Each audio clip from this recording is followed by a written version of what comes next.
Day 48. So I'm hitting a deload. Super timely right now. I believe I'm closing microcycle number 4. Yeah, so I only got 7 lifts for today. But I throw in a few, gap, what I would call like a gap filler, right? So today I've only got, I think, like 165 on the Zercher for 3 and then 195 on the Zercher for 2. Because I've been using my lightweights for Zercher, like 51 to 60, 61 to 70. I've been going conventional, and then 71 and above, sumo stance. And so today I'm only programming in just Zercher squat and then my main sumo pulls. And so my main sumo pull doesn't start until 455. So I threw in a few gap fillers. But I kept the volume pretty light, pretty low. So I think I hit like 315. I think I hit 415. 315, actually I keep saying 315, but it's got the 2.5 kilo collars. So it actually takes it up to 325 and then 415. And I believe after that, I just go right to 455, pull that for a double, and then I call it a day. But it's a deload week. So something I noticed, it's a little something interesting. And so I'm testing out a protocol that we're getting ready to launch here. It's called Always Be Ready. And what it is it's a kettlebell and body weight protocol to help you to always be ready for anything that life throws your way. It's essentially a single kettlebell, could be potentially a double kettlebell program if you want to use it for the deadlift, but it's essentially a single kettlebell program and your body weight to build a strong, capable body so you can always be ready, right? And so one of the exercises that are in there are, or two of the exercises that are going to be in there are dips and kettlebell front squats. So I've been working in, you're probably going to see me here in my next few videos. I'll be working in some body weight stuff. So I'll be working in, chin-ups and dips and whatnot. And I'm just allowing the barbell to be that main strength component in there. So I'm kind of getting in all 3 disciplines in a way, right? Getting my body weight, kettlebell, but the barbell, deadlifting daily is still like my main focus.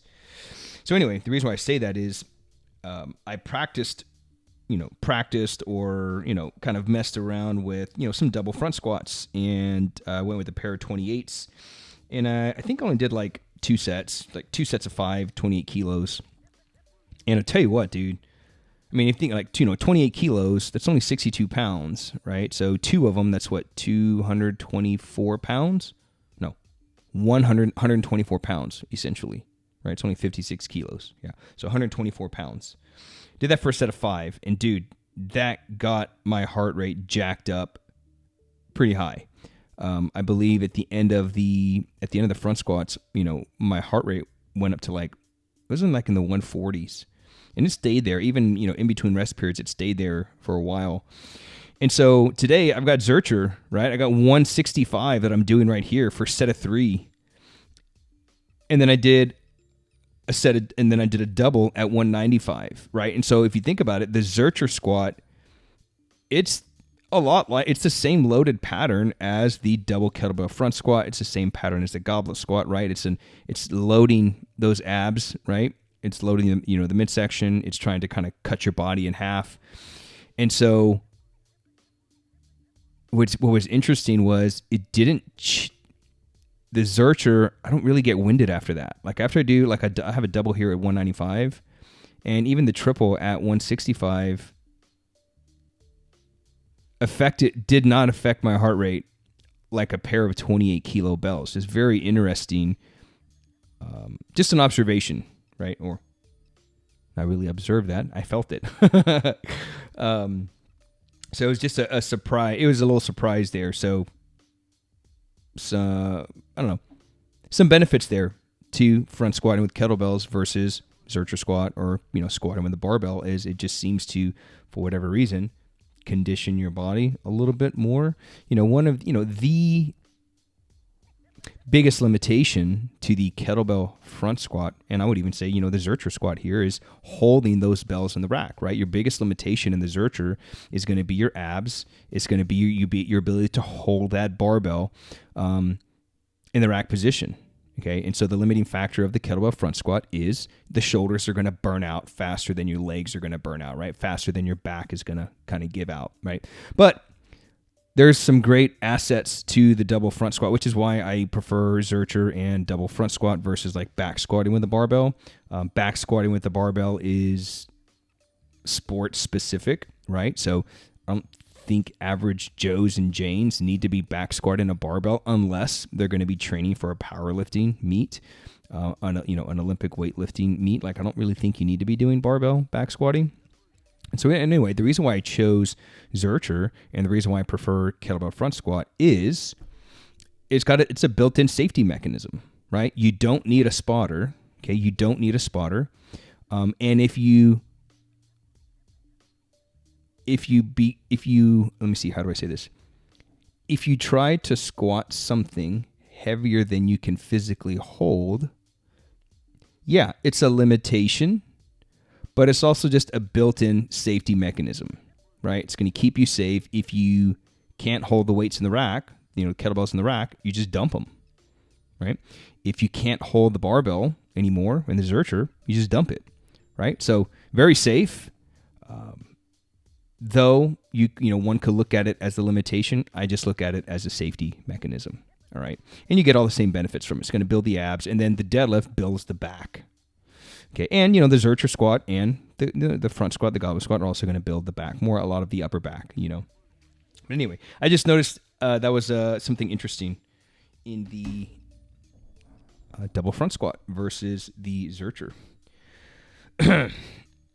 I want to talk about, just to kind of close out, I want to talk about the right intentions. I think many times we don't approach aspects of our life with the right intentions, and particularly our faith, right? But specifically, like, when it comes to our food and eating. And this is another one of the reasons why I liked and, took on the 75 hard challenge. And I've already wrapped up the first round 75 hard. I've already completed phase 1. And I'm not going to lie, I'm struggling with phase 2. Phase 2 is actually very easy. It's only, these phases are only like 30 days, but man, getting back on the horse is a challenge, So anywho, you've got to, my whole point here is to see success in your strength training, to see success in your weight loss, you've got to be intentional. You've got to be intentional. I think that's the secret, the key ingredient. One of the things people are missing is we're just very unintentional as we go through our day. We don't, in order to drink a gallon of water, that's one of the, requirements for 75 hard. In order to drink a gallon of water a day, you've got to intentionally, it's got to be on the top of your mind to be drinking whatever it is that you, it's like, so for me, what I stick to is, I used to time it like every 20 minutes, but every hour, I just make sure I get it done. Every hour, I take 10, or would it be a swig, a swallow? I don't know. 10 swallows, I guess, from my gallon. And within a few hours, gallon's done.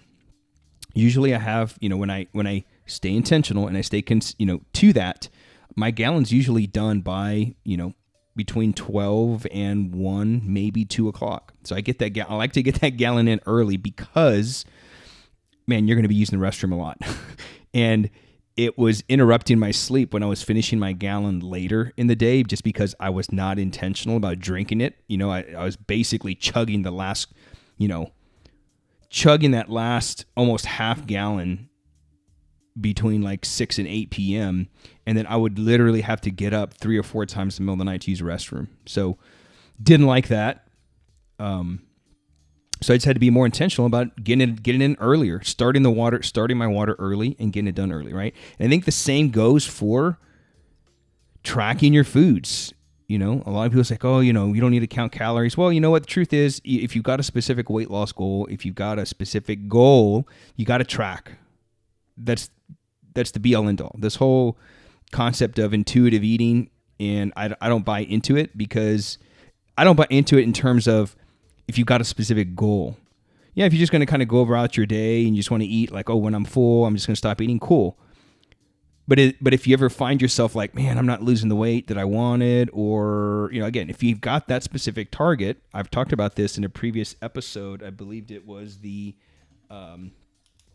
auto regulation versus like planned training protocols, right? Like if you don't have, you got to follow it by the numbers. If you got a specific goal, you got to follow it by, you got to follow the training and the eating by the numbers, right? But anyway, I think people are just not intentional about their eating as well. You know, we just kind of go throughout the day and, oh, when I eat, I'll eat. And, you know, before we know it, it's the end of the day. And then we're trying to cram in all this food versus just being intentional about your eating. All right. I think that's just an observation I've made of my own habits is when I'm not intentional, it's at the end of the day and I'm trying to get in my last walk of the day, or I'm trying to drink, you know, that last half gallon within the last 2 hours, or I'm trying to cram in my last meal or two, you know, but when I'm intentional and it just, my whole day goes, you know, it is a lot better. And so that was kind of my takeaway for the readings from a couple weeks back. I made a note here because I wanted to share it with you. So I've been doing my little daily wisdom, and the wisdom from this day, this was actually from my journal entry from March the 4th. It was from Proverbs 3, chapter 3, verse 1 through 2. And it says, "My son, do not forget my teaching, but let your heart keep my commandments.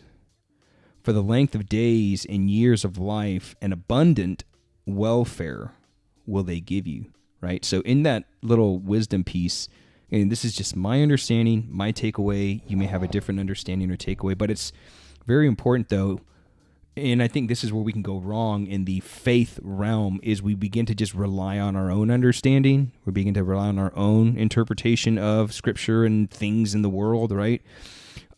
Which is what really differentiates the Catholic Church from any other faith, is that it relies on the teachings of the church to help us discern and understand the message that we're actually reading and learning. You know, like anything else, we need a teacher, right? So, you know, just in general, we need a teacher in life to help us understand the information that we're consuming, that we're, you know, that we're listening to or whatever, right? And we need, like, it's just like, I mean, you look at just our everyday, like, laws, right? I covered this in a previous episode. I can't recall which one it was, but imagine, like, our laws, right? If we, like, Constitution, right? Our founding fathers, if they said, hey, look, here's the Constitution, here's the word, interpret it, you know, however you understand what these laws mean, go live your life. And with the spirit of George Washington, may you live in peace or whatever, right? Like, if we approach life that way, like the whole world would be in chaos because we would all have our own interpretation. Like, so many people play with words, spin words to mean certain things, right? A lot of technicalities, and the world would literally be in chaos if we depended on that. But the founding fathers knew, like, they put in, I mean, speaking of safety mechanisms, me talking about, you know, the Zercher and the kettlebell front squat, the founding fathers knew that we would kind of screw this thing up. So they put in safety mechanisms. They're like, you know what? We need to leave them with a teaching institution to tell them what it is, what these laws mean. And that is the Supreme Court, right? It's the governing body, I guess, right? You know, for lack of better words, it tells us this is what the law means, right? And they uphold that Constitution. So anyway, so my whole point is my understanding of this, you know, and I share these things with my spiritual mentor to get more clarity, but just as like my initial thoughts on this is, you know, he says, my son, again, he addresses me by my title, who I am, my identity, my son, I'm his son, son of God. You are his son. Do not forget my teaching, but let your heart keep my commandments. So to me, God there is calling me to tradition, right? And that the Catholic Church is really big on tradition. Calling me to honor his teachings, right? And to pass them down to my children, right? To keep his commandments.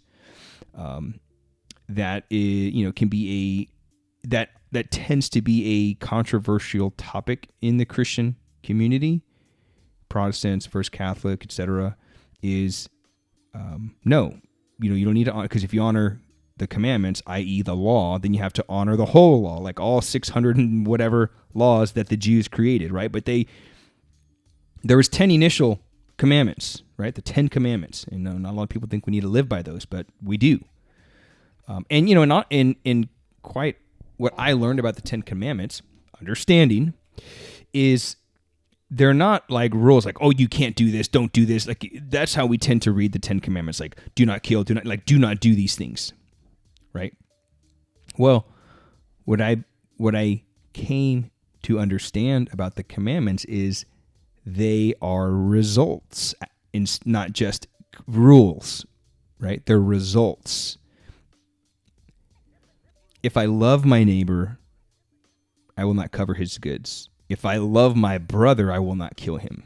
You see, they're more results versus you can't do these things.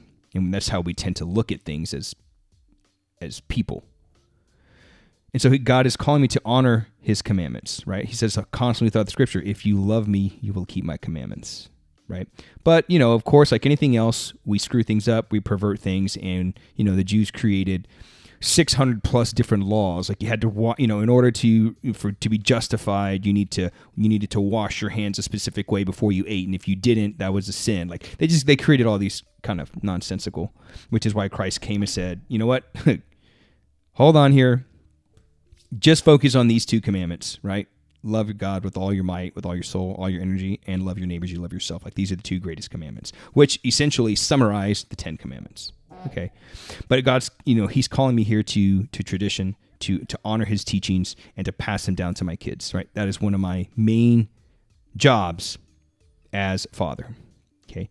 And when I honor and keep his teachings, I will live a life of abundance, right? Like he says, the length of your days and the years in life in abundance, the welfare they will give you, right? So when I honor his commandments, I'll live that life of abundance, which kind of answers my question that I had, a few entries back was, what does it mean to walk in the way of the Lord, right? What does it mean to walk in his ways? Like I covered this let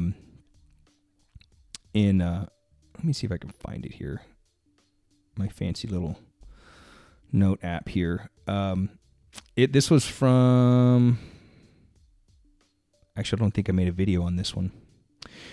It was from a wisdom piece the other day. It said, this was actually chapter 2 of Proverbs, said, so you will walk in the way of good men and keep to the paths of righteousness, for the upright will inhabit the land, and men of integrity will remain in it, but the wicked will be cut off from the land, and the treacherous will be rooted out of it, right? So that was calling me to walk in the way of other good men.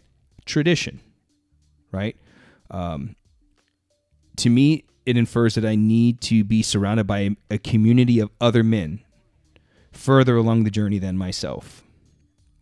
Men who have accepted the call into the desert, because as of right now, making these videos, we are in the Lenten season. We are in the desert walking with Christ, where we are stripped of everything.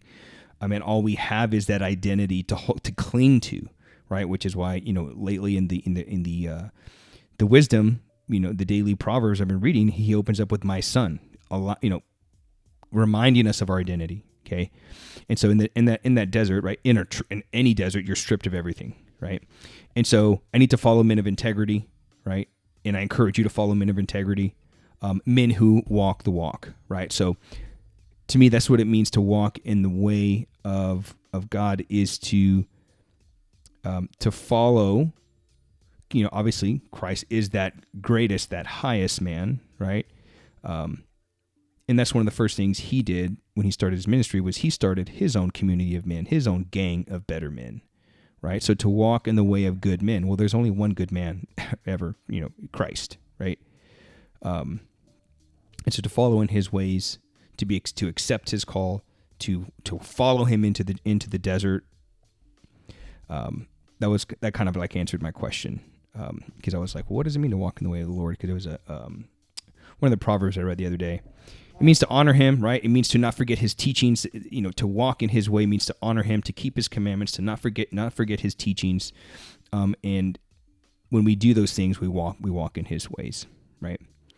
And so one of my reflections of the writing, we're speaking of intentions, right? And so in one of the readings, the Jews were like, hey, God, like, why do we fast and you don't see it? Like, we're fasting, we're doing these things, we afflict ourselves and you don't take any note of it. Like, what's up with that? Right?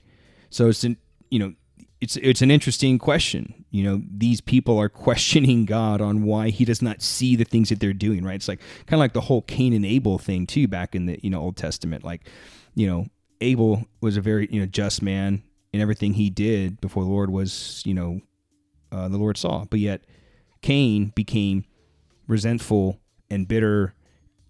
He made his sacrifices to the Lord, and yet, he felt God didn't see those, right? And so here you have the Jews kind of repeating history again, and so I started asking myself, so again, this is me kind of reflecting myself, like, dang, how often do I ask God why he hasn't answered or taken notice of my sufferings, why he hasn't answered or taken notice of the things that I've tried to do to be a better man, right? Well, the answer is because I'm doing them for the wrong reasons. Okay, I'm doing them for the wrong reasons. I have my intentions behind them. I don't have the right intentions, right? And so that was an episode. That was the Road to Ashes episode where I talked about in one of the readings. Let me see if I can find it here.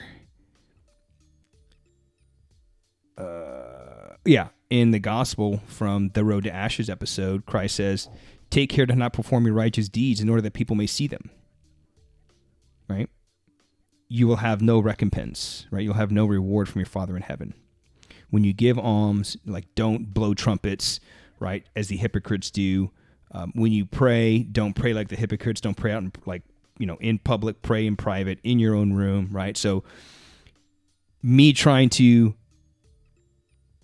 offer my sacrifice, me trying to, do these things, I should not do them to try to get a reward from God. Like, I should do them for the right reasons, to help my fellow man, to help me be better so that I can help my fellow man, right? To be a better man, right? And he said, right after that, he says, "Lo, on your fast, you carry out your own pursuits and drive all your labors. Your fast ends in quarreling and fighting, striking with wicked claw. Would that today you might fast so as to make your voice heard on high. Is this the manner of fasting I wish?" So they're fasting, but at the end of the day, then they're still going out and just like fighting with each other. Like, you offer me these quote unquote, this is where things kind of go back and forth around, like, well, God doesn't want sacrifices anymore, but yet he wanted sacrifices in the early days, right? But now he doesn't want sacrifices anymore, right? Because we were doing it for the wrong reasons. Like, we're going over, back in the Old Testament, they were sacrificing animals and whatnot because, God wanted those sacrifices because that was a pretty important thing for you to sacrifice. Like, for you to sacrifice an animal, that animal gave you life. That animal fed you, provided with milk and eventually flesh and eggs and, like, you name it, right? And so, like, for you to give up that was a huge deal. But then we're smart, like your kids, like, they're smart, right? Well, I'm going to sacrifice maybe the goat that I don't like, maybe this goat that's kind of on his way out, and I'm going to sacrifice this one, right? Which is why God always called for an unblemished lamb, basically. And that's why he made Abraham send, what was it? Was it Ishmael? He made him send Ishmael away, and then had Abraham sacrifice Isaac, the son whom you love, because Ishmael was from, not from his wife Sarah. And so he's like, God knew that if Abraham kept both sons, he's like, well, I'll just sacrifice Ishmael because technically he's not really my son that I had with my wife. So God knows this about us, right? And so our intentions there are not right. And so that's when God's eventually like, you know what? I don't want your sacrifices anymore. I don't care that you're sitting in ash. I don't care that you're wearing sackcloth.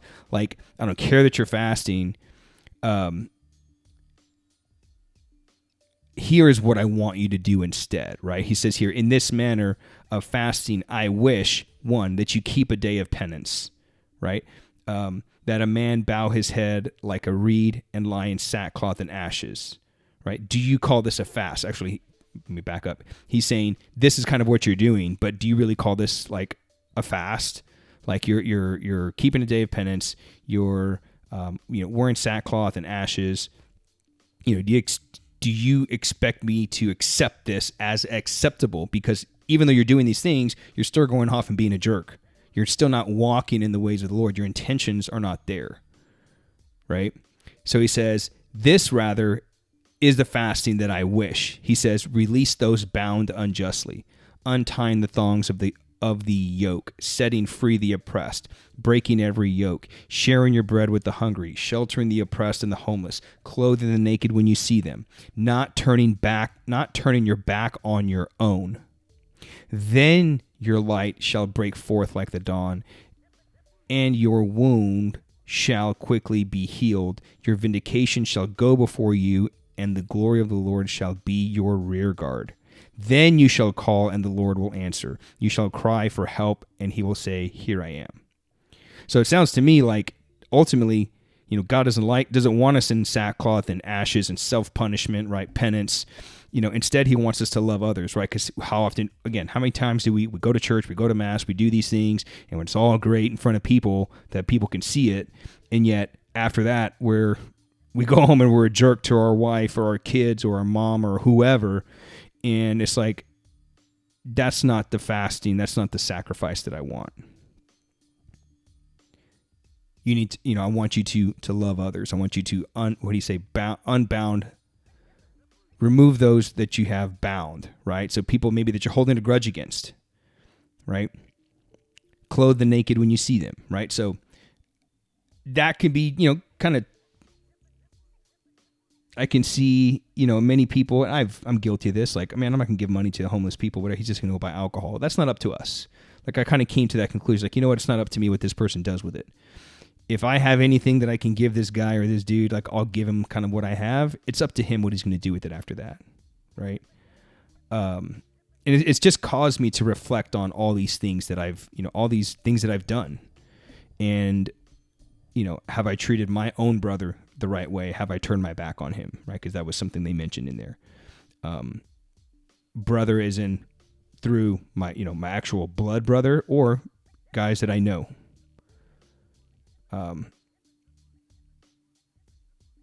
Have I tried to meet them halfway? Have I tried to just kind of go out of my way, right? And when I do these things, do I have the right intention? Am I doing it for recognition, or am I actually doing it because I want to, honor what did I mention in the proverb?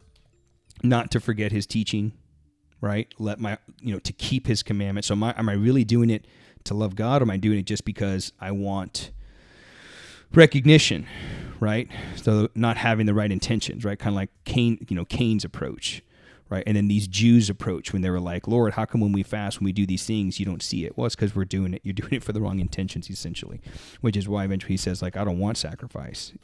I want a sacrifice of your praise and thanksgiving. And so we can, these intentions can be in all areas of our life, right? Our faith, and even just how we approach our daily lives, our health, our fitness, our training, our eating, like how we approach those things. Like, do we have the right intentions?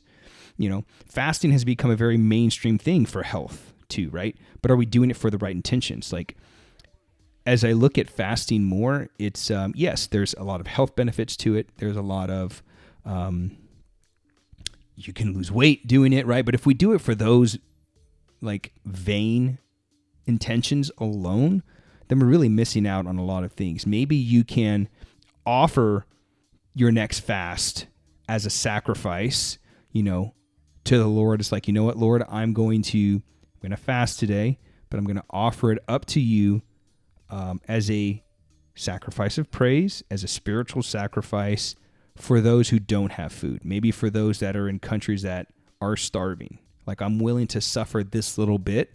And if you can, because you don't want to allow your sacrifices and your sufferings to go to waste, right? You want to try to offer those up. So these are things that I've been trying to focus on in my own life to try to have the right intentions behind the things that I'm doing. And I screw up a lot, but I'm trying to improve my intentions behind things, right? So, what guy doesn't want to look better be stronger, have more, be more muscular. Like, no, every guy wants that, but are we doing it for the right intention? You know what? I'm going to focus on getting stronger. I mean, I love deadlifting, right? I'm deadlifting every single day, but if it only becomes about that, I try to make it, focus it more like, I'm going to do this so I can be more active, have a stronger body, so I can be more active with my kids, do things with them, have that endurance to go long periods of time, right? It's what I call passing the so what test. Like whenever we write down our goals and whatever kind of strength train, like whatever we're doing, like make sure that those goals pass the so what test, right? So it's like, okay, I want to do this. Well, so what? Like, what do you want doing the snatch test? What do you want that to do for you? What do you want, how do you want that to serve you, right? So again, this is aligning your intentions. And those intentions are essential for your health, for your eating, fat loss, weight loss, and also specifically when it comes to like our faith and how we look at these things, intentions are everywhere. And I think that's the one missing key in our lives as men, is that a lot of times we do things with the wrong intentions. And I'm guilty of that as anybody else. So I got to run, man. I'm actually going to meet with my blood brother and we're going to go and have a steak. Haven't talked to him in a while. And so that's one of my big focuses, my big goals for this year is to improve my relationships. Everything that, these Proverbs that I've been reading, I've been trying to put them into action in my own life. And so I'm going to go meet with my brother here at probably, in my opinion, the best steakhouse anywhere I've ever been, and have a steak, hang out with him, catch up. And that's it. See you on the next one, man. Peace.